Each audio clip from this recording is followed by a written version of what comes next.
à l'ancrage. C'est-à-dire que moi, je ne trouvais pas décent qu'une structure du genre créée par le monde, qui dépend de l'aumônerie, qui elle-même dépend de la conférence épiscopale, puisse livrer ces documents bruts sur le marché. Je trouve qu'il y a des données importantes, des données peut-être sensibles, des données peut-être pertinentes, qui méritent d'être portées à l'attention de la conférence épiscopale. Est-ce que ce document a eu la validation de la conférence épiscopale? Si elle a eu la validation, la conférence devrait en discuter en son sein. Sinon, tout le monde ne peut pas opiner sur des questions aussi sérieuses sur lesquelles des institutions existent. Des groupes, quelle que soit leur importance, ne peuvent pas, au nom de la liberté, non plus se créer ici et là et aviser sur les questions aussi sensibles que les questions électorales, que les questions institutionnelles, en demandant qu'on abroge telle loi, qu'on n'applique pas telle disposition de la loi. C'est trop sérieux, c'est une immixtion dans un domaine qui est réservé. Parce qu'il n'y a pas de moment où le Parlement vote la loi, dans les conditions réglementairement établies ou légalement établies. Quand c'est respecté, il y a les voies de recours, on n'est pas d'accord, il y a les voies de recours. Après, il faut qu'il y ait un peu de discipline dans la cité. S'il n'y a pas de discipline, c'est que tout le monde va se mêler, se lever et tout dire. Oh, quand vous prenez le clergé lui-même, quand vous prenez l'Église catholique, je veux dire, l'Église est une institution très organisée, très structurée, et qui ne se contente pas, qui ne s'accommode pas d'improvisation, ni d'anarchisme, ni de réaction. Donc, à partir du moment où elle-même, c'est une institution structurée, organisée, à mon avis, bien hiérarchisée, je ne pense pas qu'on puisse tolérer qu'elle cautionne de pareils mécanismes. Bon, est-ce que c'est la première fois que l'Église s'invite dans l'univers politique? Je parle de l'Église. Non seulement c'était la conférence épiscopale elle-même, on pourrait faire, comme je dis, le conseil n'est pas le payeur, si j'ai un avis donné. Hein? Donc, on peut donner un avis dessus. Mais, moi, ma question, quel est l'ancrage? Est-ce que, donc, la conférence épiscopale, elle peut opiner, la conférence des cadres, le monoïde des cadres va opiner, et l'observatoire, toujours issu finalement, l'ancrage de l'observatoire est où? C'est une organisation de la société civile.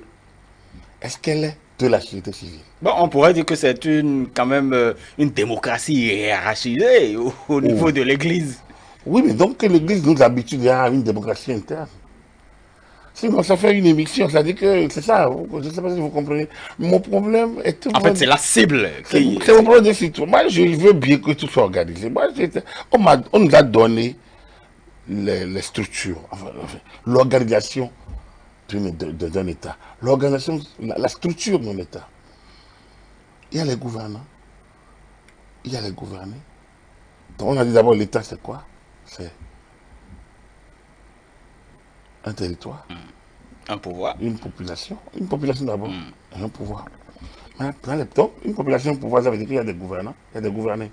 Et parmi les gouvernants, c'est hiérarchique aussi, et structuré.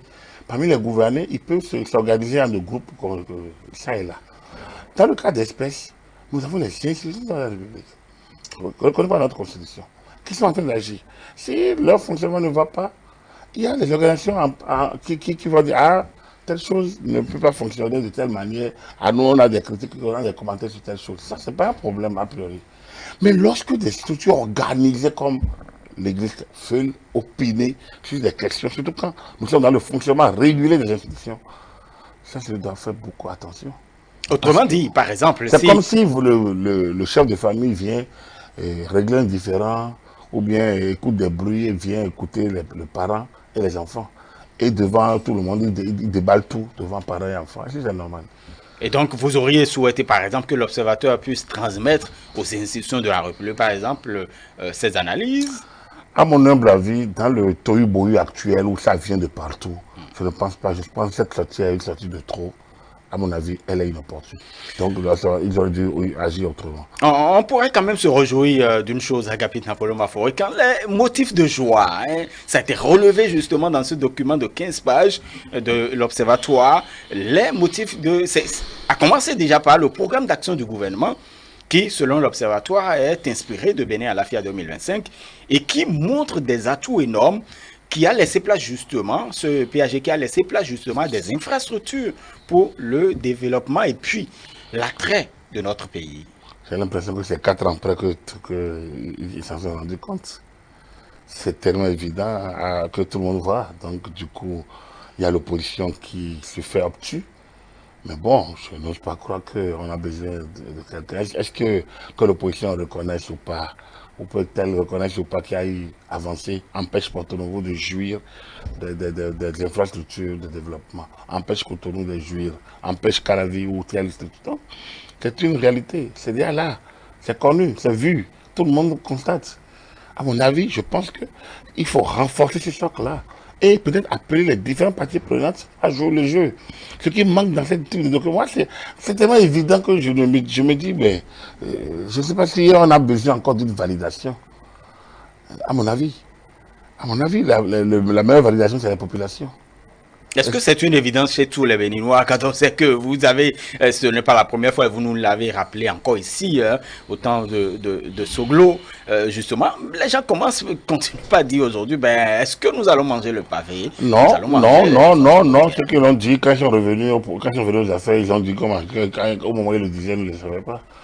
Hein, donc, non, du tout. Tout le monde sait bien qu'on ne marche pas le pavé, mais avec le pavé, on avance vers le développement. C'est une évidence. Donc l'asphaltage, c'est encore les rues bitumées sont encore mieux que les rues pavées. On n'a plus pas les pavés, c'est sûr. Donc, ceux qui disaient ça, quand ils sont revenus aux affaires, ils ont changé de discours. Parce que c'est tellement évident. Cotonou de 90 n'est pas le Cotonou de 96. Le Cotonou de 96 est loin d'être Cotonou d'aujourd'hui. Il est trop loin, il y a eu une avancée. Donc, ce que moi j'ai dit, c'est que l'évidence est là. Si des groupes inspirés de l'Église, ou des clergés, ou des organisations religieuses, doivent contribuer, il faut qu'ils contribuent à la préservation de la paix, à la culture de la paix, à la culture du dialogue, à l'écoute, à l'obéissance aux lois qu'on s'est données. À mon avis, oui. Comme vous disiez tout, vous n'avez vu aucune recommandation à l'endroit de l'opposition. Aucune. L'opposition n'est pas au pouvoir. L'opposition est l'une des parties prenantes d'un processus de dialogue. On parle de dialogue, de débat national. Le débat national va se faire avec qui? Qu'est-ce qu'ils en demandent? Ce que nous avons fait là, il y a quelques années, en refusant de le faire, ils sont maintenant dans l'opposition et ils en demandent. Donc, la question de savoir, on ne serait, l'aumônerie n'aurait pas, l'observatoire n'aurait pas parlé de parlement monocolonne griffe si tout le monde avait mis l'opposition en garde contre ces dérives en 2019, lorsqu'elle boycottait, lorsqu'elle est revenue sur sa parole donnée lors des efforts pour voter des lois dérogatoires. Qui a pu attirer l'attention de l'opposition sur les dérives, sur les conséquences de ces actes? Mais on ne peut pas regarder d'un seul côté et penser que c'est seulement du côté du père de famille qu'il faut faire des efforts. Dans des différents comme ça, toutes les parties prenantes doivent faire des efforts. Et donc, à commencer par celui qui est en position de soumission. Parce que quand on a élu un gouvernement, c'est pour qu'il gouverne. Et donc, la moindre des choses qu'on attend des citoyens, c'est de déroger aux règles donc de la gestion de la cité.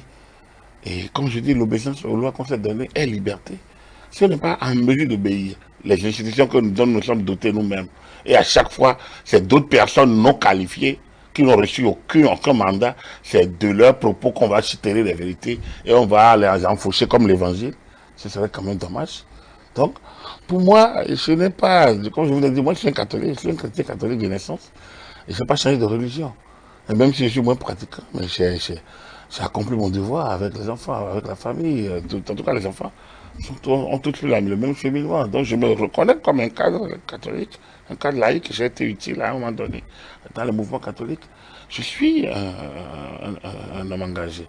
Mais a priori, mais après, je suis jamais citoyen. Et nous devons tenir, on doit se tenir rigueur. Et normalement, quand le clergé se retrouve, la conférence épiscopale, doit constater quand même que depuis quelques années, il y a un peu de dérive. L'Église catholique ne peut pas parler. Est-ce que vous pensez que l'Église catholique, ou la conférence des évêques, ou bien des États-Unis, s'ingère dans le débat sur les élections là-bas? Vous pensez?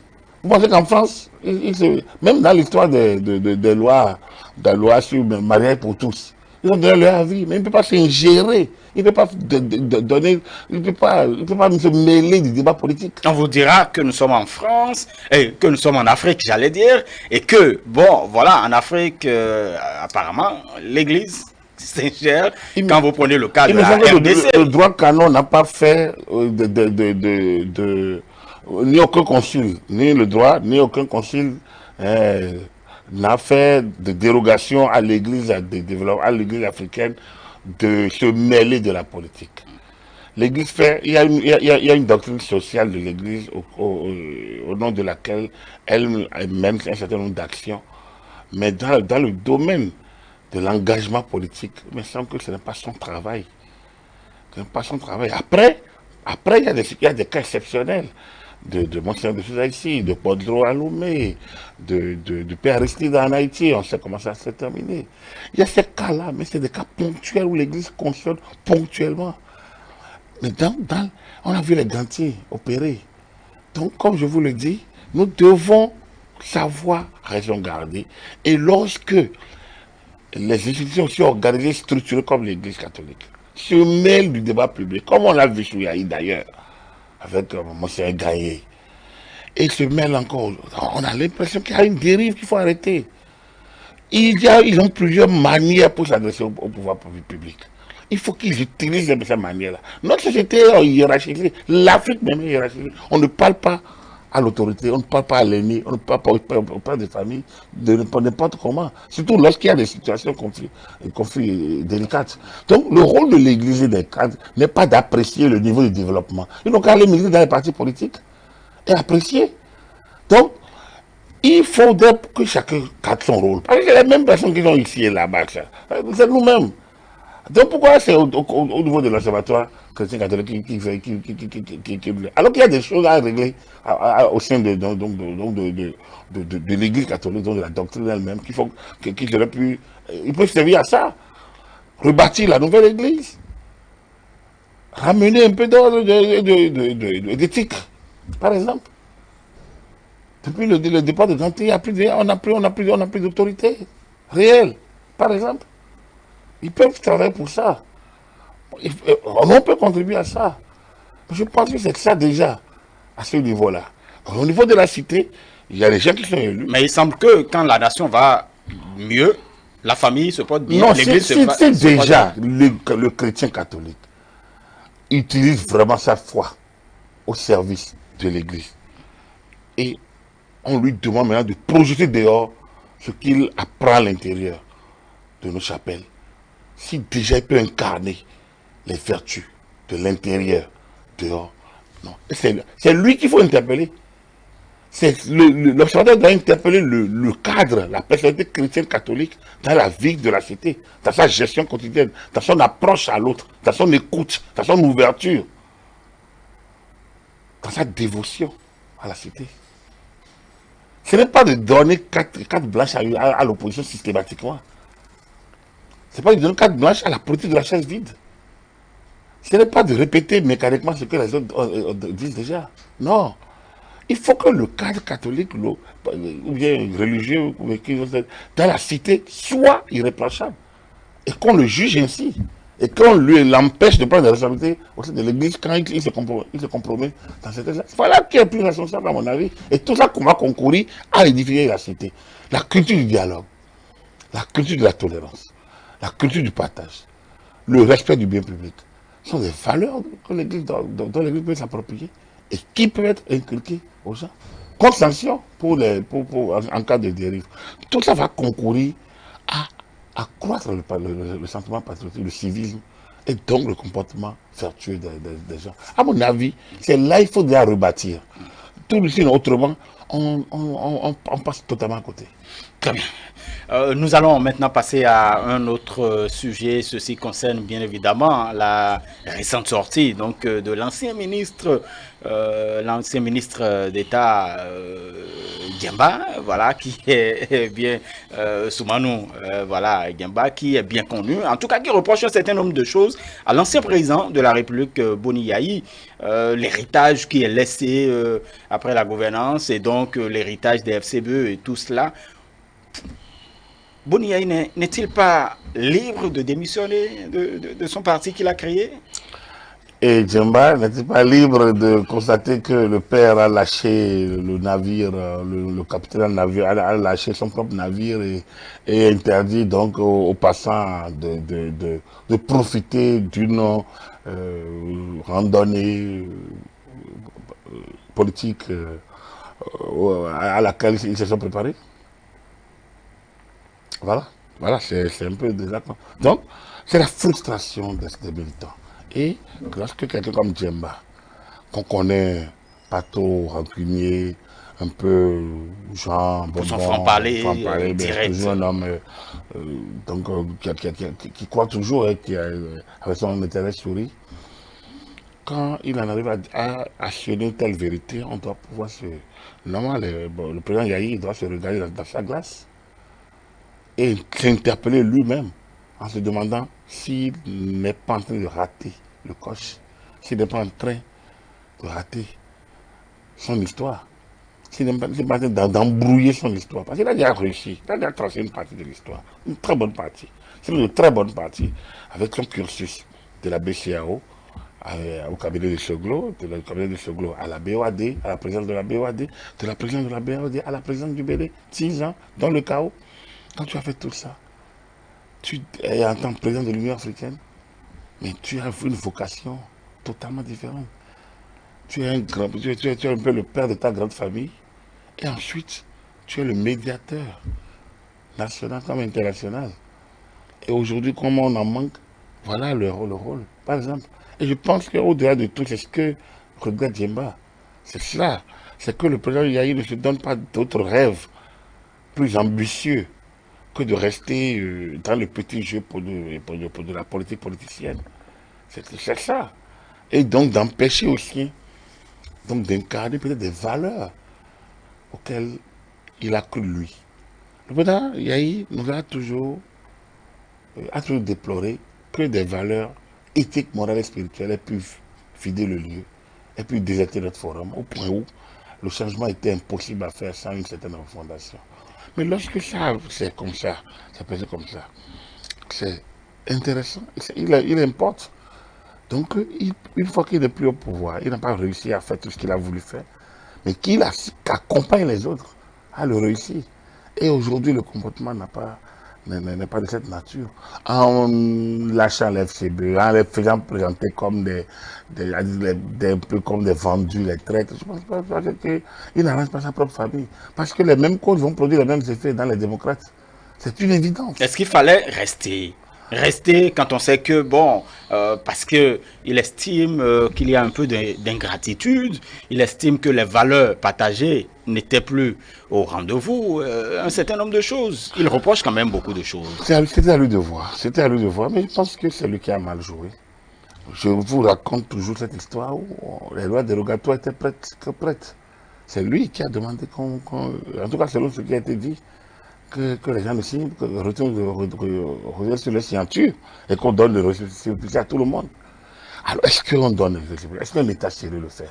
Et quand ça vient d'un chef d'État qui a quand même affirmé pendant sa décennie au pouvoir l'autorité de l'État, ça pose encore un problème de cohérence dans le discours et dans les actes. Donc, nul ne peut se prévaloir de sa propre turpitude, de la maxime.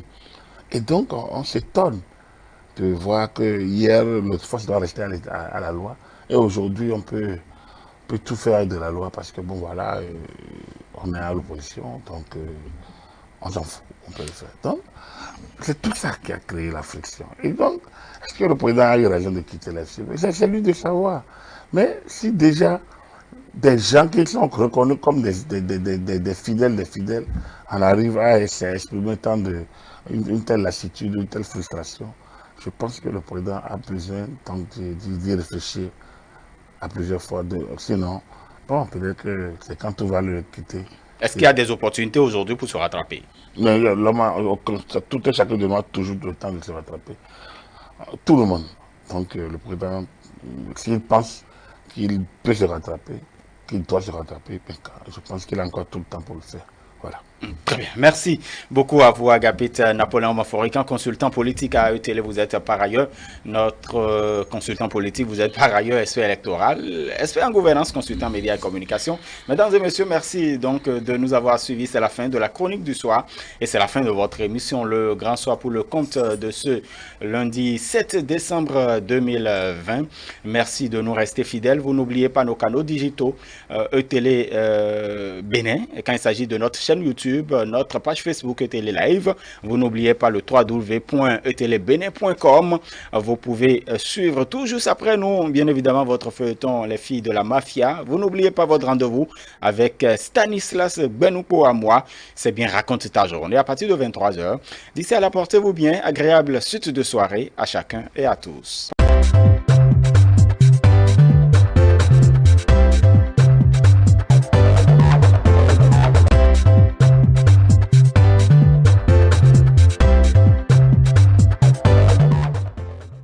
Retrouvez vos programmes préférés sur